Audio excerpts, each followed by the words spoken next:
Hey y'all, welcome to the Clock Tower. I'm Colton, and today we're profiling one of the flagship decks from the new Legend of Crimson set for KonoSuba, the 8 salvage Crimson Demon deck with the Yunyun and Megumin top end.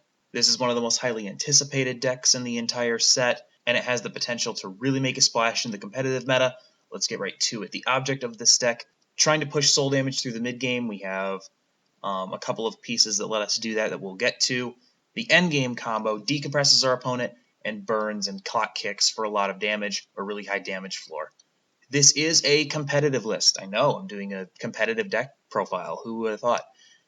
This is going to be one of the better decks in KonoSuba. This might end up being the primary KonoSuba build when we get to the meta. The 5-3 salvage gate build is going around. That seems pretty popular. Definitely that's also being considered, but not to mention the old KonoSuba top end, the old KonoSuba level 1 combo, also very potent, certainly viable in the upcoming meta. This is going to be a list that people will be at least experimenting with, very likely will be playing at a high level. I anticipate that we'll be seeing some of it in major tournaments when we get them back next year. In terms of expense, this is kind of in the middle. It's not as expensive as you'd think a meta list would be, mostly because most of the cards come from the newer Legend of Crimson set, and the pieces from the old KonoSuba list aren't the expensive ones. It doesn't run the early play Aquas. It doesn't run the Bunny Girl Yunyuns or the Megumin top end. This isn't a $700-800 deck. It's more like a $200, $250 deck, and as of right now, it's continuing to drop as Legend of Crimson was heavily printed. There's a lot of it around.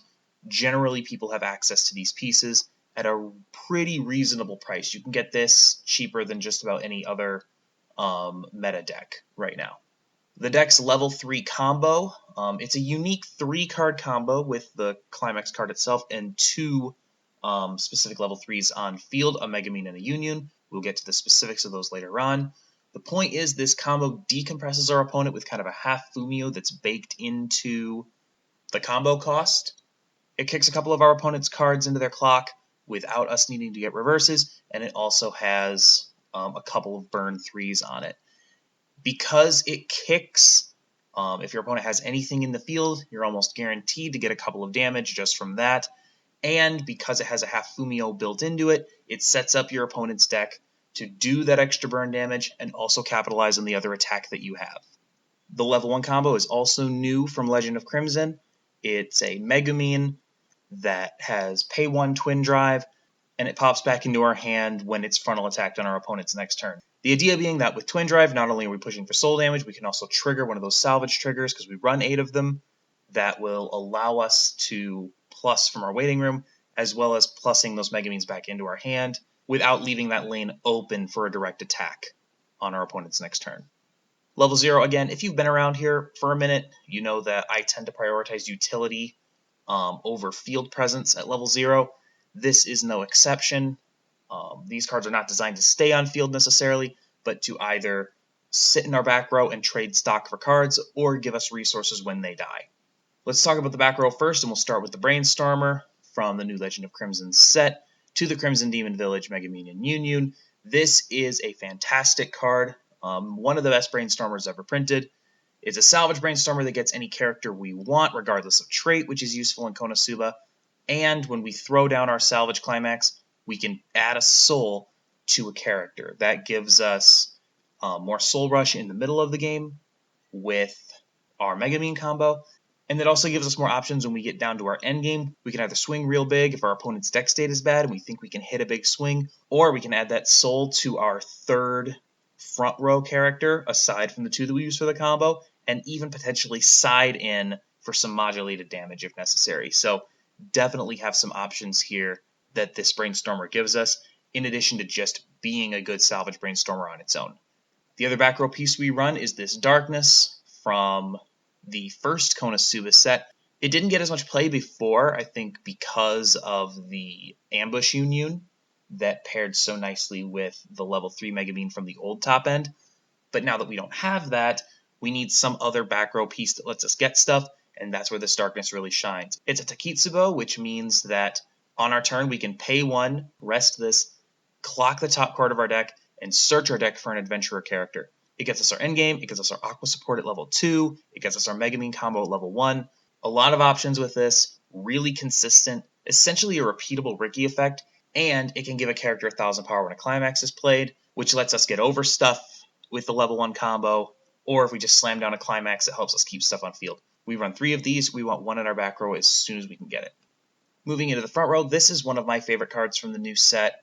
Very straightforward. When it dies, pitch a card, look at the top 4, and add a level 1 or higher card into our hand. This includes events, this includes our level 1 combo, this includes our endgame.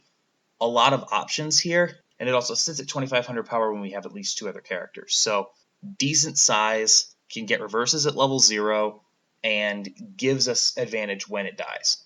This is a useful profile. The only thing that it doesn't have is that adventurer trait. We're not usually going to search this out with the Takitsubo, so it doesn't really matter. The only thing that doesn't really have that synergy, but aside from that, fantastic card, really useful profile. The other level 0 that we use to get resources is the Snot Aqua. Pretty much shows up in every KonoSuba deck at this point. When it's reversed, mill 2, if there's a level 2 or higher character in those 2 cards, you can send this to stock. It's a free stock plus in a deck that runs a lot of 2s and 3s. In this list, you're going to hit this about half the time, especially if we're going first. Do we get one of these in our opening hand? Just throw it down, swing with it. It can die, because when it dies, it can give us additional resources. Like I said earlier, basically a staple in KonoSuba at this point. Finally, among our front row plussers, this is the Faith and Comrades Yunyun from the new Legend of Crimson set. On play, mill 2. It gets 1000 power for each character that we mill, and at the beginning of our opponent's turn, we can reveal the top card of our deck. If it's level 1 or higher, this pops back into hand, which means that we're going to get this back into our hand about half the time. When this pops back into hand, it's more useful to us there than it is on the field. We can slam it back down, mill 2 more, probably get up to 3500 with the Takitsubo in the back row, plus slamming a climax. This is the kind of card that can actually make an appearance in a level 1 lineup and still potentially get a reverse. So definitely a useful profile for us for a couple of reasons. Popping it back into hand doesn't always feel great because you don't love to leave direct attack lanes open, especially in your first deck. But having an additional character to throw down, especially given our thin level 1 lineup, makes this card really useful. Finally, we have some utility at level 0. This Yukata Darkness, it's the Climax Fixer. On play, we can mill 3 if we want to. Also on play, the more important ability is that it's a pay 1 Climax Fixer. Pay 1, drop a Climax from hand, pick up 1 in the waiting room. Lets us get our combos off of levels 1 and 3. Super efficient, super useful, pays out dirty stock, and it fixes for yellow. Lots of things to like here. Next, occasionally goddess-like Aqua is also from Legend of Crimson. When one of our characters goes to waiting room, we can sacrifice this to save that character, put it back on the field as rested. This is a tech piece. It helps us deal with certain matchups, especially ones that have a lot of removal tech. Looking at Data Live coming out in a few months when we actually get into the competitive meta. KonoSuba players in particular going to have to deal with that removal because that's just going to be a matchup that's probably everywhere. So this is a tech piece that helps us deal with that. It also fixes for blue. It keeps our 2 souls on the field at level 3, and it also has a neat little 500 assist to the characters that are in front of it. So a lot of little things to like with this. It's a useful tech piece. We run 1 of it. And then finally, like pretty much every KonoSuba deck at this point, we run the Megumin Drop Searcher from the trial deck. It's an on-play drop searcher. It fixes problems. It's decently sized if we need to throw it down early in the game. In a perfect game, you're probably not using your drop searcher, but this fixes problems for us. Level 1's all about the Megumin combo. We have a couple of other pieces here, mostly the Climax Fixer Darkness, but the star of the show is going to be this level 1 Megumin combo. Sits at 5500 on turn. The combo gives us on attack Twin Drive, meaning that we pay 1 to then trigger twice. This does a few things for us. 1, it pays out climaxes potentially if we trigger. 2, it gives us additional soul when we attack into what is likely our opponent's first deck, hopefully giving us a little bit of a damage boost, especially given that we have that Brainstormer that can also add soul to an attacker. So there's a lot of damage potential with this level 1 combo. And 3, it gives us the opportunity to trigger more salvage triggers, which lets us plus an additional card off of this combo. It doesn't hit all the time, and sometimes it can backfire on us a little bit if we trigger a salvage early and then end up burying it. So definitely some hit or miss with this, but for the most part, pretty solid. The Megumin pops back into our hand when it's frontal attacked on our opponent's next turn, which is useful. Again, it doesn't work in every matchup. There are definitely some things, especially stuff that has targeted removal, where you miss out on that plus, and that's really a bummer. But most matchups, this is going to be a relatively effective plussing mechanic. Does a lot of good things for us, hopefully builds our hand size, builds our resources. We want to hit those salvage triggers with the twin drive, so a little bit of built-in synergy with this, some more consistency with the deck, because we're probably going to hit a salvage trigger or two throughout the course of the game. So this is probably my favorite combo from the new set. Debatable on whether or not it's better than the old combo, but definitely useful, especially if you want to run 8 salvage. The level 1 Darkness sits at 5,000 on our turn. Most importantly, it has an on-death effect. When it goes to Waiting Room, top check 4 for a climax. If there is one, we can add it to hand and pitch a card. If there's not, we don't have to lose anything. So this is another piece that helps us set up our level 1 and level 3 combos. We slam this down, get a reverse with it. If it dies cross turn, we can still use it to go get our combo for level 3. So not an easy card to play at level 1 all the time, just because we have to have yellow in our clock. So if we're trying to fix for it, that can be a frustration. But ideally, this isn't a card that we're slamming down at level 1 because we need pieces at level 1. This is a card that we throw down for the sake of that climax plussing utility. And finally, we run the old Megumin Bomb. It's just a level 1 bomb that gives us another playable level 1 red character. We don't have a ton of level 1 options in KonoSuba, surprisingly, outside of the combo and the darkness. So this gives us a couple more things that we can play at level 1. And this lets us deal with certain level 1s that have certain effects, like the Shizu that pops itself to memory in the slime set. Or if we set this down, it gives things like the Aaron or another Megumin that we might be playing into one fewer lane to target if they want to plus with that card cross turn. Level 2 has some support and utility pieces, but most importantly, we want to get this early play heal down. 3/2 Greatest Mage Yunyun, one of the most important cards in not only this deck, but the entire KonoSuba set. It heals on play, sits at 10-5, and has hand on core if we have 2 or more other characters on the field. This card has a lot going for it. It saves itself with hand on core, so we don't have to worry about getting half of our combo down. Early play heals are great just because they help us stay alive longer, and it actually sits at a high enough power level that it's going to be difficult to remove outright. So a lot of things to like about this card.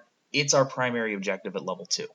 The other card that we really want to try to get down at level 2 is Menacing Pose Aqua. It has a 2000 assist, which is really nice. We can also rest it and choose one of our characters to bottom deck something that is sitting across from when it reverses. There's a lot of stuff that, like the early play Yunyun, for example, or the early play Shizu in Slime, stuff that has hand on core or otherwise has a way of sticking around. This gets rid of those things and takes that encore ability away from them. So it specifically counters a few things while also giving us a generally high power base, especially for the early play Yunyun, making it particularly difficult to remove without some kind of anti-change option.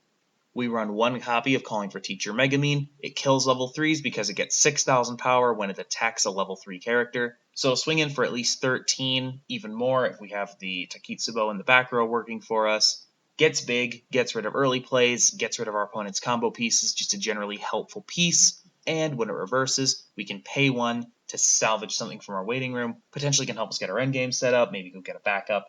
Simple sculpting on reverse, attached to something that can get rid of threatening things on the board. Overall, excellent profile, useful in a lot of situations.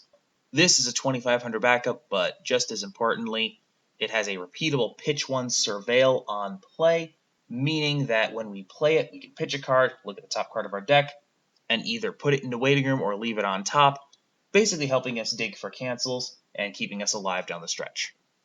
And then finally at level 2, we're playing that foreclosure event. Seizure of private property. On play, our opponent puts all of their stock into their waiting room, and they don't get to replace it until the end of the turn. This can be played on our turn or our opponent's turn because it is technically a counter event. This is useful not just because it's a stock swap, but because when we play it, we can prevent our opponent from using things like backups or money counters or on-attack pay effects. So anything that has a combo attached to it, we can slam this down. So any climax combo that has an on-attack or on-reverse stock cost, we can throw this down, and our opponent is less likely to be able to get the resources together to use it.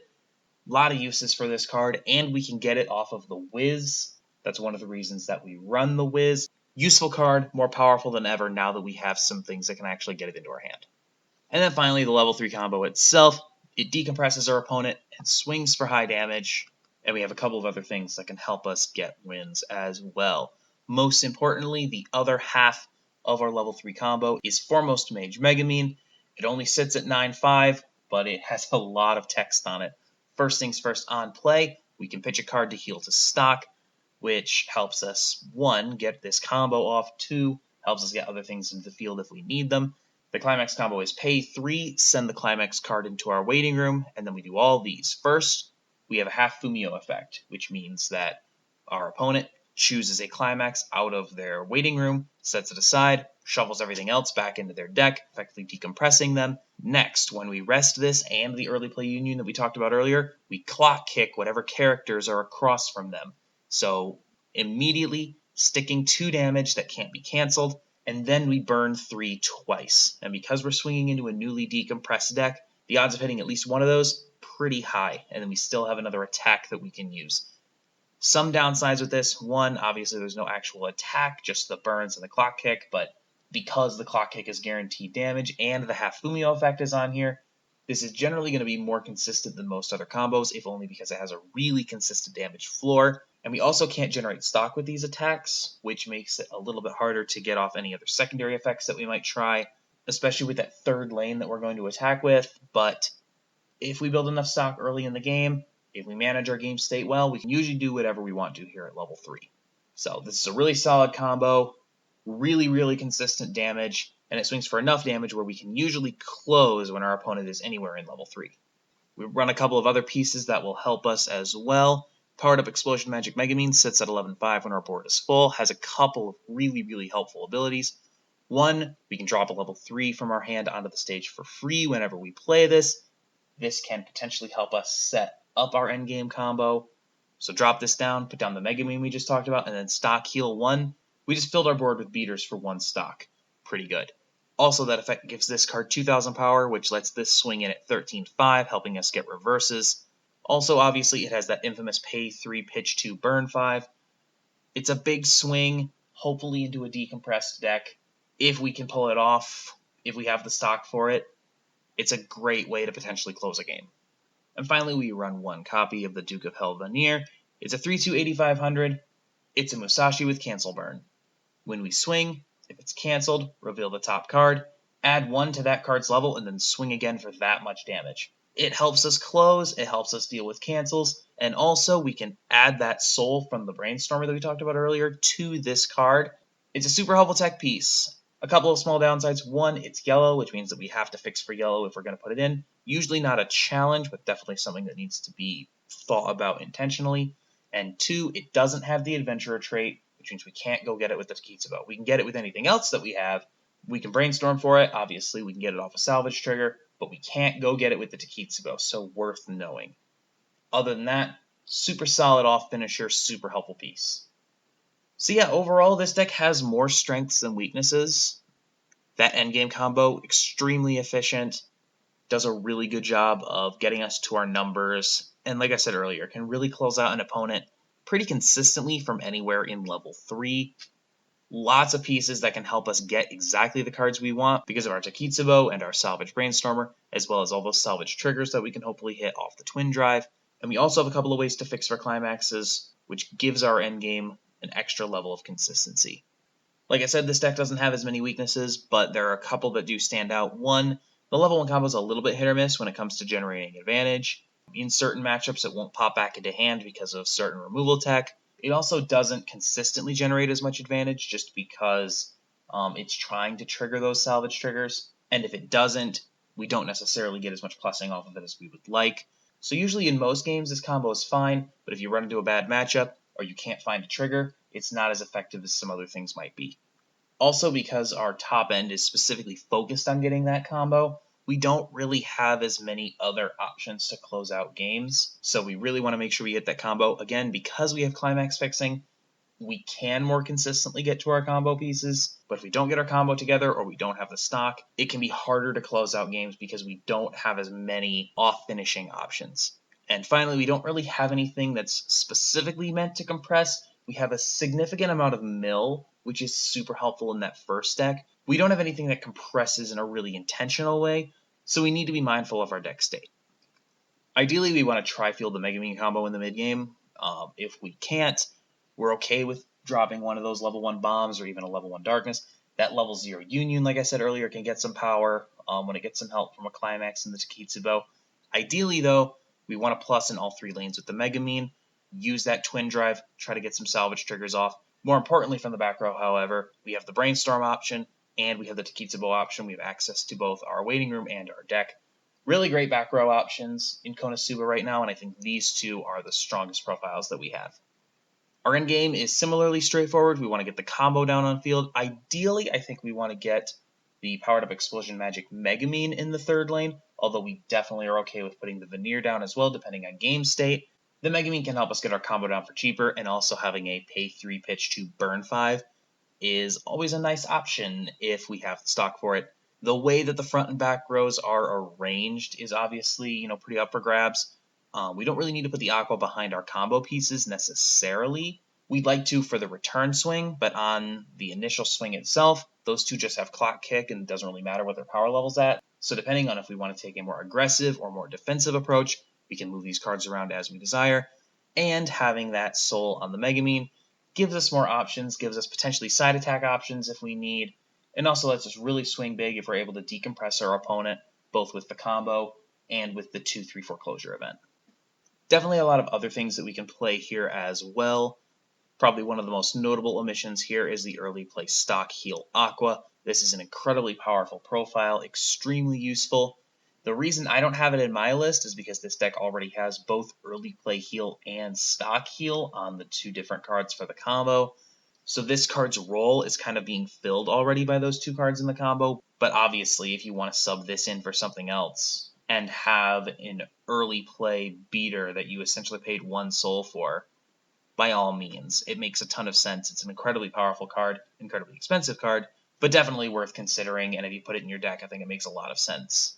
I mentioned in the Wiz deck video that there are a lot of ways to plus at level 0 in KonoSuba. One of my favorites is this Darkness. It's a level 0, 1500, that gains 1500 power and a level on your opponent's turn. It also has Climax Pitch Salvage on it, so if you have an extra Climax in hand, you can throw this down, pitch that Climax, go get anything from waiting room that you might rather have. If you like this better than the level 0 Yunyun that pops back in the hand, by all means, especially if you want to play more intentionally to try to get more of the yellow stuff at higher levels involved in the game, it can fix for yellow. It's essentially bomb-proof because it jumps up to level 1, and it's big enough at 3000 that it can hold its own against a lot of stuff at level 0. So definitely a useful profile. I'm seeing it in a lot of lists. It makes a lot of sense if you prefer this card to something else. Another really popular KonoSuba card missing from this list is the 3/2 Aqua Fumio. On play, pitch 1, your opponent chooses 2 climaxes from their waiting room, shuffles everything else back into their deck. Super great decompression tool. The reason that isn't here is, again, we have a half Fumio already baked into the level 3 combo, and you can't really stack Fumio effects. We would only be running this to try to decompress in case we couldn't get our main combo down, and we already have the 2/3 foreclosure event for that. And that event's effect also actually stacks with the half Fumio that's a part of the climax combo. So this is just a card that we wouldn't use a lot in this list specifically, especially if our game is going well, because it doesn't necessarily play nice with our top end. Really useful card, and if we wanted to maybe pivot off of trying so hard to get the top end, then maybe we run this. We definitely run this in maybe like the 5/3 list or some other top end. I just find that I don't use it because I'm focused on trying to get my combo off. And this just does something that's very similar to what the combo is already doing. And if we used this and then the combo, we would actually just be undoing what we did with the Fumio. So that's why I don't run it in this list. And then finally, there are a handful of level 0s in the new Legend of Crimson set that have some specific synergy with the cards in the level 3 combo. Typically what that looks like is you would play one of these cards down and then pitch something else from your hand that's a part of the level 3 combo. It might be one of them specifically, it might be either or, but in any case, you play this card down, you pitch one of the pieces of the combo, and then you get to do some kind of effect, whether it's refreshing your deck or adding a character out of the top 5 cards in your deck. The reason that I don't have them in this list is because they are entirely dependent on having those level 3 pieces in hand and then pitching them out of your hand to do something. And honestly, as much as there's synergy there, the advantage generated by those effects isn't always great, and it's dependent on having something in your hand that you would otherwise be clocking or discarding with a different effect to get something that's more immediately useful. It requires holding on to level 3 pieces, either in the hopes that you get this into your hand, or so that you can then use both of the cards to then generate some kind of advantage that isn't necessarily worth using 2 cards and isn't as good as simply clocking that level 3 or using that card as something to pitch off of, say, one of the On-Death Whizzes or the Darkness that top checks for climaxes. I find these mechanics more clunky than useful. That's why I don't run them. Although some people have been teching some of them in, they don't appear to be a huge part of very many of these lists. So finally, this is the list. Like I said before, it's not particularly expensive given how good of a set it is.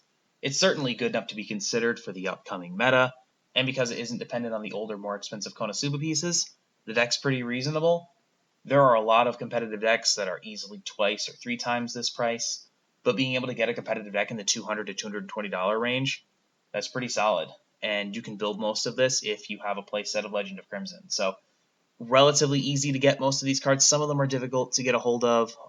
The Darkness Takitsubo has recently become difficult to get. Sna Aqua as well. The Trial Deck Drop Searcher can also be a bit of a challenge. So be prepared to do some digging if you want to get those, but for the most part, a lot of this is accessible and not particularly expensive. And that's it for that. Thank you very much for joining me for this deck tech.